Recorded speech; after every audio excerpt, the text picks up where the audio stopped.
Hello la team Becca, j'espère que vous allez bien.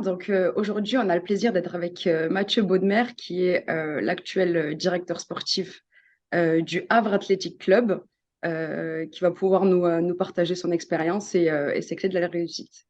Comment ça va, Mathieu? Ça va très bien, merci. Un Bah, petit, un merci à petit peu toi. enrhumé, hein. Ouais, Pardon, moi aussi, je sors de maladie là. enrhumé. Et Ça va ben, sinon. merci à toi d'être avec nous. En tout cas, c'est vraiment c'est un réel plaisir de t'avoir. Comme ça, tu vas pouvoir nous donner un peu les secrets de ta carrière.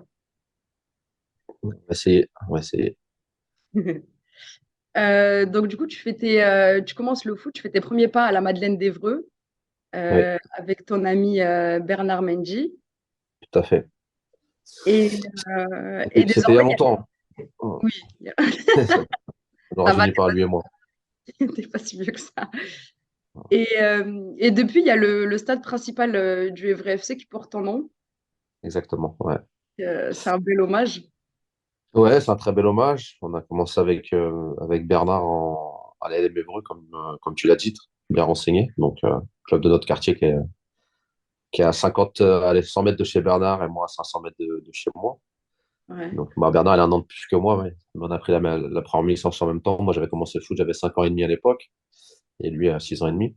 Et ouais, c'était en 88, 1988. Donc, c'est pour ça que je dis que ça ne nous rajeunit pas. Mais et en 2020, juste avant le Covid, c'est la mairie et un des adjoints au maire, le vice-président de l'aglo, Driss Etazaoui notamment, qui a œuvré pour que le stade du boulevard 14 juillet soit renommé stade Mathieu Bonnemer. Donc, ouais, une fierté. C'est pas souvent que ça soit nommé, qu'on puisse participer quand on est encore vivant. En général, malheureusement, c'est quand les gens C'est meurent clair. qu'on leur donne une rue, un stade ou une école, quelque chose comme ça. Donc, on a pu faire un petit match et c'était avec mes potes, etc. Donc, c'était cool. C'était cool. Bah ouais, tu m'étonnes. Quel souvenir tu gardes de cette période? Quand j'étais petit, tu parles? Ouais, Ouais, top, top. C'est, c'est ce que j'explique à mes enfants. C'est un regret que j'ai pour eux parce que je pense qu'ils n'auront pas la même enfance que nous. Cette enfance sans réseaux sociaux, sans téléphone, sans rien, grosso modo, avec juste un ballon et des potes. On avait les têtes, soit on discutait, soit on entraînait. Et voilà, c'était une enfance magnifique. ok, top. Donc ensuite, à 14 ans, tu pars au centre de formation de Caen et tu signes ton premier contrat pro à 17 ans, c'est ça? Ouais.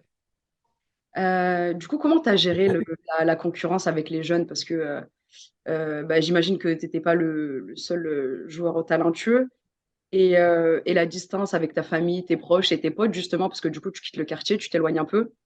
Qu'est-ce que ça fait, ça, Bah, à 14 ans? ouais, oui, oui et non. Elle est là, l'histoire. C'est qu'en fait, il y avait un partenariat entre Stade Malherbe et la LM Évreux à l'époque. Ouais, Donc, quand moi, je suis à Caen, je suis avec Bernard, toujours. Je suis avec Beno Mendes, un ami aussi du même club. En fait, on est six de la LM Évreux. ouais, Sur 24 ou 25 pensionnaires du centre, on est six du même club. Six du même club, dont quatre du même quartier. Alors, même s'il y en a un ou deux qui n'étaient pas de la Madeleine à Évreux, mais qui jouent avec nous à la LM. Donc, c'était quand même plus simple. Bah, déjà, le fait d'être avec Bernard tout le temps, c'était plus facile. Lui était parti un an avant moi, comme il a un an ouais. de plus, on a un décalage dans le foot. Donc, il avait déjà les habitudes, c'est lui qui m'a montré les écoles, la ville, voilà. Il est parti en Où aller. repérage et toi, t'as suivi. Exactement, ouais. Et puis, on joue encore ensemble à Évreux, et puis d'après, c'est moi qui le rejoint, donc ouais, ça a été facile. Sincèrement, ça a été simple. Et puis, c'était pas le même football qu'aujourd'hui. Moi, je suis parti en 97 à Malherbe, et Ouais, lui en 96. Tu avais quand même moins de concurrence, tu avais moins de monde au centre, tu avais un peu moins d'exigence aussi dans le football. Le ouais, contenu était un peu moins dur aussi. Euh, Aujourd'hui, c'est encore plus difficile pour les garçons parce que tu as plus de scouts, tu as beaucoup plus de concurrence. Je vais pas dire tout le monde veut faire du football son métier, mais à l'époque, c'était pas. Moi, je me rappelle à l'école, quand tu mettais choix, moi, je vais te faire ouais. footballeur, les profs te disaient, ouais, mais c'est pas un métier. Aujourd'hui, c'est considéré comme un vrai métier parce que ça passe quasiment exclusivement à la télé. Tu vois tous les soirs des matchs de foot. À l'époque, tu n'en voyais pas autant, donc c'était pas pareil, c'était pas la même approche du métier, donc il y avait un peu moins de monde qui allait en centre de formation. C'était pas le rêve de tous les gamins non plus. Ouais, C'est chose qui est un peu différente aujourd'hui, où quasiment tous les garçons et les filles aujourd'hui même, parce que tu as les centres de ouais. formation féminins qui arrivent et qui sont en train de se structurer, il y a une grande envie des enfants d'aller jouer au football, quoi. Ouais, bah, forcément, c'est plus diffusé, donc ça crée des vocations. Oui, exactement. Ouais. Donc c'était une période un petit peu différente. La concurrence, oui, il y en avait, c'est une certitude, mais quand même, je pense moins qu'aujourd'hui. Ok. Et comment tu expliques ton intégration quand même relativement rapide en équipe première? Le travail, le talent et de la réussite, et de la confiance aussi de mes éducateurs. Parce Ouais, qu'à l'époque, moi, je joue, quand j'arrive à Caen, je joue attaquant au numéro 10. Et en U17, il n'y a pas de numéro 10 dans le système de jeu. C'est un 4-4-2 avec deux attaquants. Moi, je viens de beaucoup grandir. À 16 ans, je fais quasiment la taille que je fais aujourd'hui. ouais, Sauf que j'avais 15 kilos de moins. J'avais perdu en vitesse, en explosivité. Donc, le coach me dit, voilà, on va te mettre, le coach des 17 à l'époque me dit, voilà, on va te mettre milieu défensif. Sauf qu'il s'aperçoit que j'ai pas une grosse BMA pour répéter les efforts. Et qu'au ouais. bout de 2-3 matchs, en fait, il change le défenseur central et moi, qui avait une plus grosse VMA. Donc, moi, je me mets à jouer derrière. Ça se passe plutôt pas mal. Et qu'en un an, je passe de 17 à l'équipe première, tout simplement. Et comment tu vis justement ce changement de poste? Est-ce que toi, tu n'étais pas frustré de te dire, vas-y, mais moi, Et je préfère être un 10 plutôt que défenseur central? si, complètement. Mais après, je me suis dit, si ça me permet de sortir rapidement, tant pis. C'est un choix. J'aime pas jouer derrière. Mais en l'occurrence, j'avais vu que voilà, sur les générations dessus de moi, que ce soit les 81, 80, il y avait de la place pour sortir assez rapidement et qu'on allait me faire monter très très vite par rapport à des postes un peu plus offensifs où il y a un peu moins d'élus. Donc voilà, au final, c'était un bon choix. Alors, j'adorais pas jouer derrière, c'est une certitude, même après dans ma carrière. Mais Ouais, je me suis dit, voilà, c'est pas grave, si ça me permet d'être professionnel et de jouer en pro, j'accepte. ok. Donc, du coup, en 2003, tu signes au LOSC. C'est Claude Puel qui te Oui, recrute. Euh, exactement. Ouais. et c'est à Lille que tu franchis ce cap vraiment important dans ta carrière. Notamment à la saison 2006-2007 où tu mets 8 buts et tu fais un huitième de finale de Ligue des Champions. Ouais, à Caen, ça avait bien démarré. J'avais fait quand même Ouais, 3 saisons en Ligue 2 avant l'âge de 20 ans. J'étais capitaine de la Ligue 2. Mais c'est vrai que quand je rencontre Claude Puel, c'est l'entraîneur qu'il me faut à ce moment-là de ma carrière, parce que je suis ouais, dans une période un petit peu compliquée, moi, de mon côté, et que lui va m'apporter tout ce qui est la partie physique, l'exigence, le mental du très haut niveau, quelque chose qu'il a connu en tant que joueur, en tant qu'entraîneur. Donc, il me fait passer beaucoup de paliers assez rapidement, et je deviens un vrai joueur de foot. J'avais beaucoup de talent, j'étais un bon joueur de foot, et là, je deviens un vrai joueur de football pour le haut niveau, tout simplement. Grâce à lui. Puis il n'y a pas que moi, on est beaucoup, beaucoup de jeunes à démarrer en même temps. Maintenant, Silou, Nico Plestan, des Debuchy, Cabaye, Chalmé, et ainsi de suite. Et en fait, c'est une génération pendant 3-4 saisons qui va évoluer ensemble, et avec, je vais dire, l'apothéose des huitièmes de finale de Champions League. Et on a fini une fois troisième, une fois deuxième du championnat derrière Lyon notamment. Et voilà, 4 saisons qui ont fait qu'on a tous grandi. ouais. Et justement, tu parlais de travail. Concrètement, c'est quoi? Tu travaillais plus en dehors des entraînements? Tu avais une Bah, routine? C'était quoi? bah, moi, quand j'arrive à Lille, je faisais 1m90, donc ma taille, je faisais 82 kilos à l'époque. Ouais, J'avais pris un petit peu déjà à Caen, j'avais commencé par rapport à ce que j'ai dit tout à l'heure.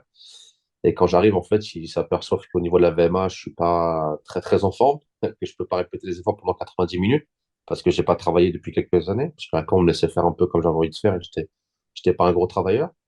Et qu'en 6 mois, en fait, tous les mardis, mercredis, beaucoup de physique, 15-15, 30-30 pour ceux qui connaissent, puis beaucoup de musculation, ce qui fait que quand je reviens à la trêve hivernale à Caen, pour voir la famille, la belle famille, etc., je fais 94 kilos. J'ai pris 12 kilos de muscle, j'ai pris 2 3 de VMA, etc. Et que je suis prêt pour le haut niveau. Je suis même peut-être presque un peu trop costaud parce que j'ai fait un peu trop de muscu.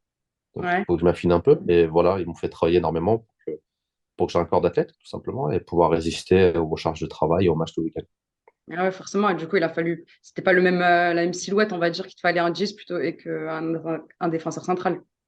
Donc, il a fallu Non, mais s'adapter à après, ça aussi. après, à Lille, quand j'arrive à Lille, c'est pas pour jouer derrière. À Lille, j'ai jamais joué derrière, sauf 2 3 matchs quand il y avait un carton rouge. Ça évitait au coach de faire un changement, mais le coach lui me préférait soit au milieu, soit en 10, un 9,5, ça s'appelle, à l'époque, c'était même pas 10. Il me préfère à ces postes-là. Donc, au démarrage, je viens comme milieu de terrain. Et puis, il me met sur un match à Bastia à 9,5 parce qu'il y a un blessé. Ça se passe bien. Il me dit, bon, bah, tu vas rester là. Et puis, ainsi de suite. Et après, j'alternais. Mais non, non, c'est clair qu'entre entre 20 et 21 ans, entre mes 80 et mes 90 kilos, non, j'ai plus la même silhouette, j'ai plus le même corps, j'ai pas la même VMA non plus, et je deviens un joueur, un athlète. Voilà. Au lieu d'être un joueur de football, je deviens aussi un athlète. Ok. Euh, et donc voilà. Et donc du coup, on va parler maintenant de ta reconversion. Donc depuis juin 2022, tu es le directif du HAC. Donc félicitations d'ailleurs, parce que vous êtes le leader là, actuel de Ligue 2. Ouais, tout à fait. Et comment ça s'est fait? Comment tu es devenu directeur sportif? Est-ce que tu as toujours voulu faire ça? Ou est-ce que ça t'est tombé dessus, entre guillemets? Non, non, c'est quelque chose que j'avais toujours envie de faire. Moi, je voulais dans la gestion d'un club. En 2009, avec Bernard, on reprend la LM et le SC, on fait une fusion qui s'appelle le FC 27, club qui est toujours existant aujourd'hui en National 2. On était encore joueurs, mais on avait à cœur de rendre à notre ville ce qui nous avait donné auparavant les éducateurs notamment. Donc on était coprésident, mais en étant coprésident, moi j'étais mécène aussi, avec Bernard aussi, on mettait de l'argent tous les deux, mais on faisait aussi l'organigramme technique du club, les choix de joueurs sur l'équipe première, les choix de coach aussi. Donc c'est quelque chose qui m'a toujours intéressé. Ouais, Aujourd'hui, je suis dans un poste de directeur sportif, donc c'est tout ce qui concerne la direction sportive, soit des coachs, choix des joueurs, le recrutement, la mise en place aussi d'une politique chez les garçons, chez les filles, au niveau de la façon de jouer, etc.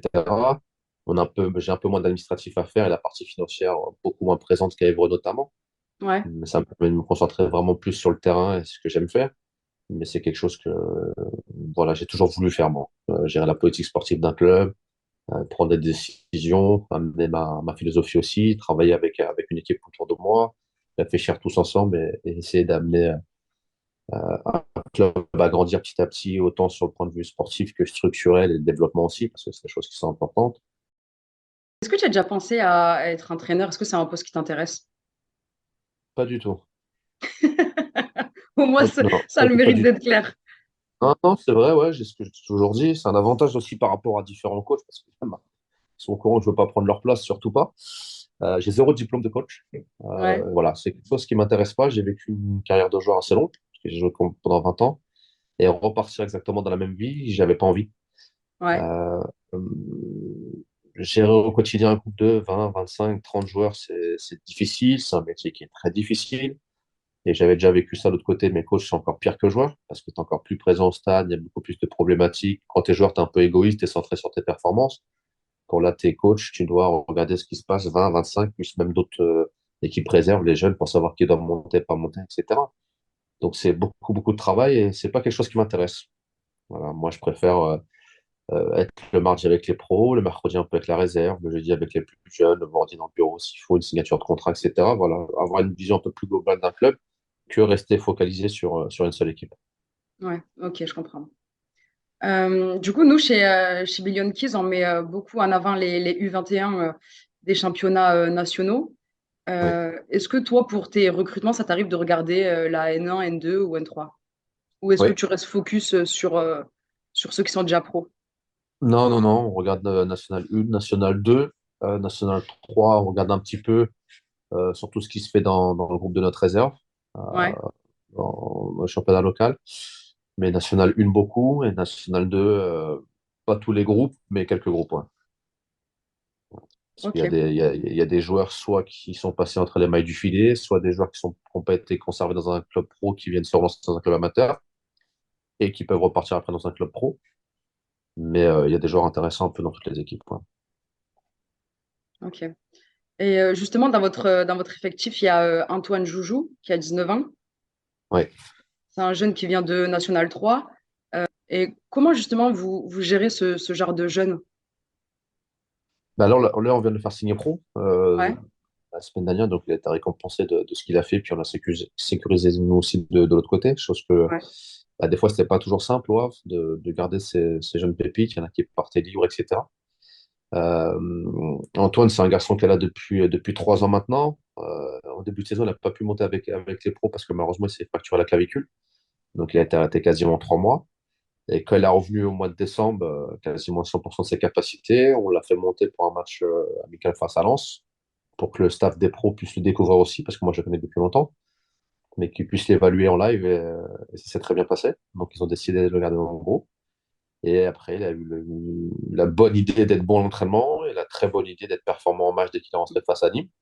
Ouais. Euh, et la super idée de signer son contrat pro. Donc on est content et maintenant il enchaîne. Il a joué il est rentré à Bordeaux, il est rentré face au PFC vendredi et il va enchaîner, j'espère, jusqu'à la fin de saison parce que c'est un garçon qui a beaucoup de qualité, il a encore du travail, mais c'est quelqu'un qui est très intelligent, très à l'écoute, donc il y a pas de raison.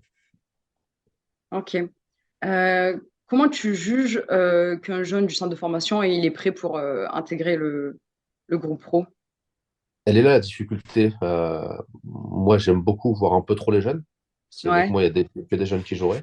Et malheureusement, des fois, ils ne sont pas prêts, malgré qu'ils fassent de très bonnes choses chez les U17, les U19, la N3 ou les équipes de France de jeunes, parce qu'on a la chance d'avoir beaucoup d'internationaux. Mais après, la vérité, ça va être les entraînements avec les professionnels, parce on a une façon de jouer qui est pas simple. Il y a beaucoup de circuits de passe, il y a beaucoup de schémas à se mettre dans la tête, donc il faut les faire monter petit à petit. On essaie de leur faire gagner du temps. Ouais. Dès qu'on peut les faire jouer en match amicaux, on les fait jouer. On en a fait jouer beaucoup contre Lens, on a fait beaucoup contre Guingamp. Tous les 2 mois, on fait nos positions internes entre les pros et les meilleurs profils aussi de son information, donc entre 2003, 2004 et ceux qui sont nés jusqu'à 2007 quasiment, qui sont les plus jeunes au centre aujourd'hui, pour que justement le staff puisse les évaluer, voir ceux qui progressent, ceux qui se rapprochent un petit peu plus du groupe professionnel, et puis à un moment donné, on les met dans le groupe, plus ou moins régulièrement. Des fois, il y en a, ils restent une semaine, des fois, il y en a, ils viennent 2, 3 séances.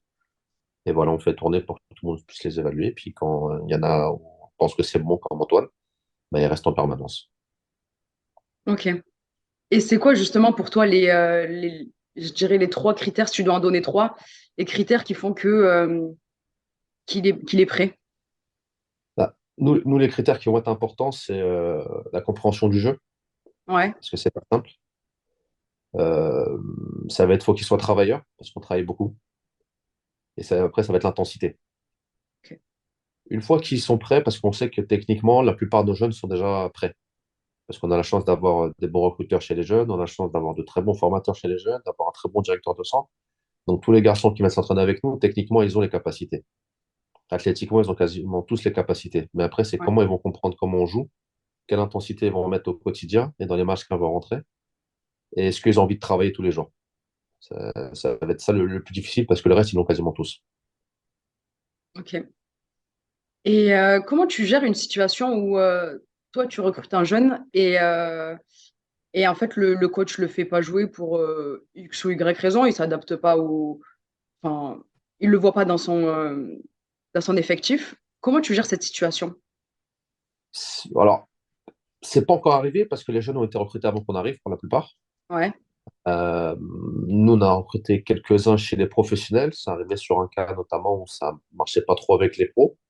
Il est reparti avec la réserve pour le moment pour continuer l'apprentissage, travailler, petit à petit aussi apprendre la culture parce que c'est un joueur qui venait d'étranger.